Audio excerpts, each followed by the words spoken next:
I'm 72 years old, and I'm about to tell you something that might upset you. Everything you think you know about getting older is completely wrong. And the worst part, the people who should be telling you this, your parents, your teachers, society, they're either lying to you or they don't know themselves. You see, I spent the first 50 years of my life believing the same lies you probably believe right now. I thought I had it all figured out. I had the career, the house, the respect of my peers. But at 52, something happened that shattered everything I thought I knew.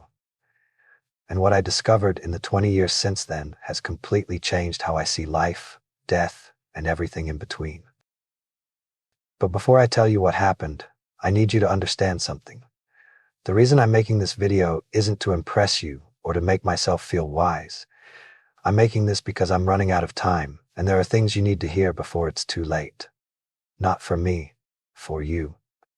At 52, I had what doctors call a cardiac event. That's a fancy way of saying my heart tried to kill me. I was in a meeting, discussing quarterly projections, when suddenly the room started spinning. The next thing I remember is waking up in a hospital bed with tubes coming out of my arms and my wife crying in the corner. The doctors said I was lucky. Lucky. I had just come face to face with my own mortality, and they called it luck. But you know what? They were right. Because lying in that hospital bed with nothing to do but think, I realized something terrifying. I had been living my entire life on autopilot. I wasn't really alive. I was just going through the motions, checking boxes, trying to meet everyone else's expectations. And here's the part that haunts me to this day. If I had died that day, if my heart had stopped permanently, what would I have left behind? A nice house? A retirement account? A collection of achievements that nobody would remember in 5 years? Let me tell you the biggest lie you're probably telling yourself right now.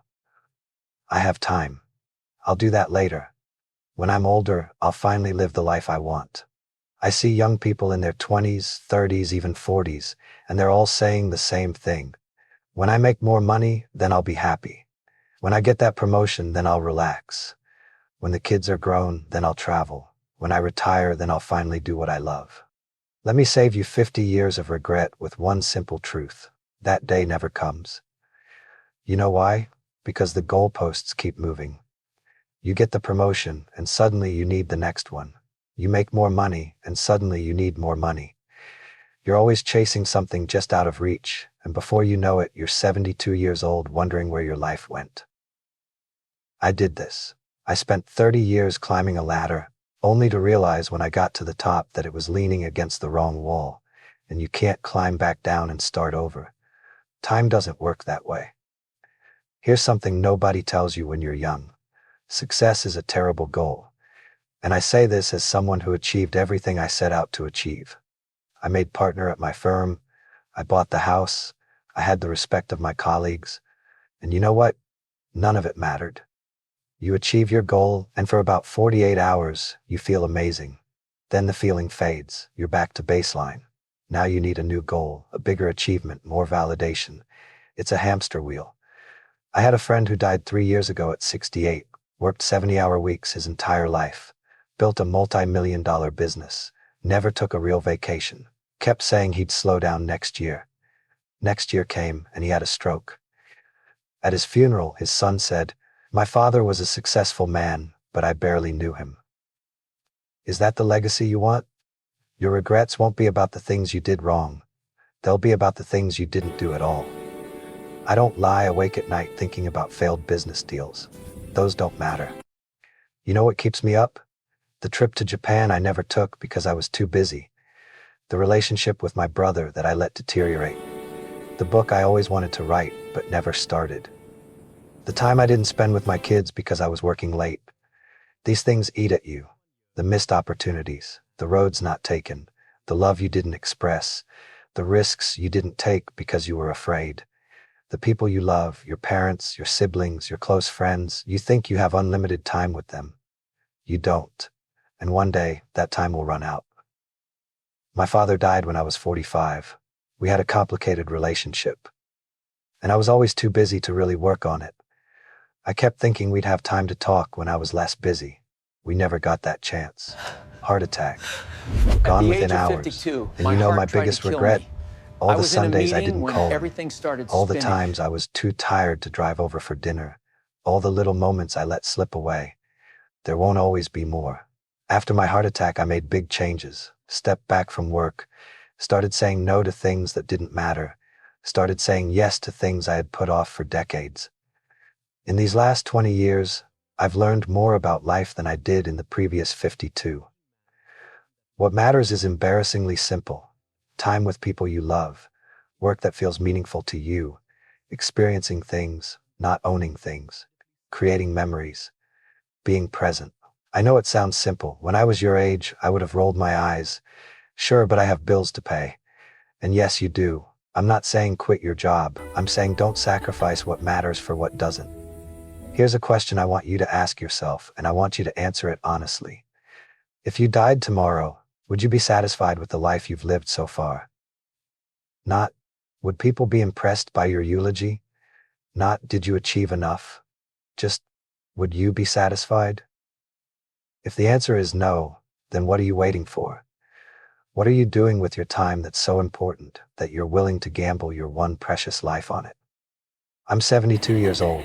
I've been lucky enough to have good health since that heart attack.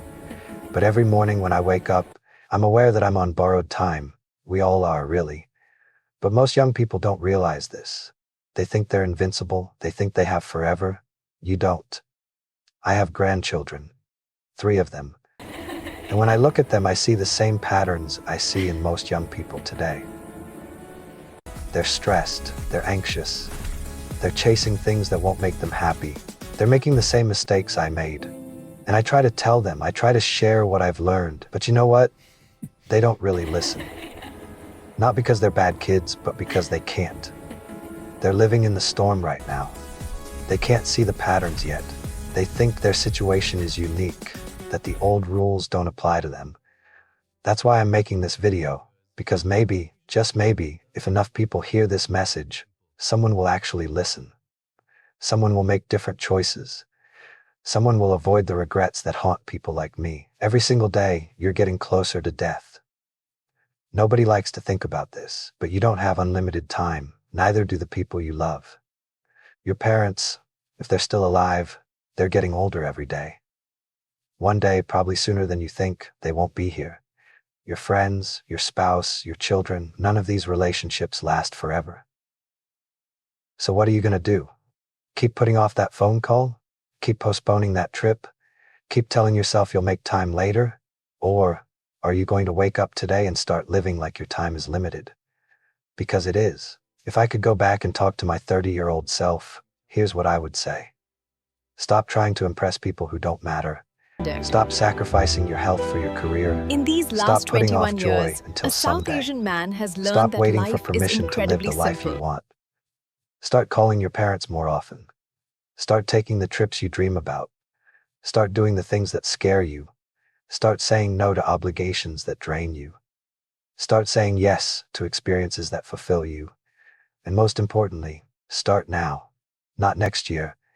Not after this project. Not when you have more money or more time or more whatever. Now. Because I promise you, the perfect time will never come. Life will always be messy and complicated and full of reasons to wait. But if you wait, you'll wake up one day and realize you waited your entire life away. I'm 72. If I'm lucky, maybe 10 or 15 more years. Maybe 20 if blessed. Probably less. And I'm okay with that, because these last 20 years have been the richest of my life. Not because I made more money, because I finally started living intentionally. Appreciating every day, prioritizing what matters. I've traveled to places I always wanted to see.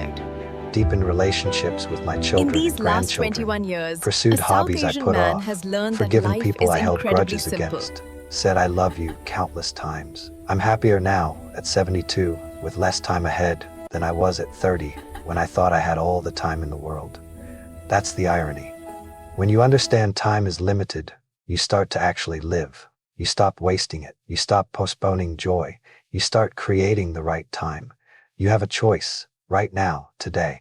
Keep living the way you're living, chasing success, putting off happiness, telling yourself you'll make time later. Or wake up. Realize time is running out faster than you think.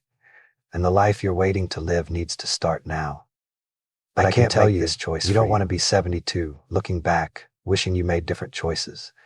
Don't waste 52 years figuring this out. Learn from my mistakes. Live intentionally. Prioritize what matters. Stop waiting for someday. Someday is today. It always has been. If this resonates, share this video, leave a comment, tell me what you're going to do differently. Subscribe, because I have more truths to share and not much time left. The clock is ticking. What are you going to do with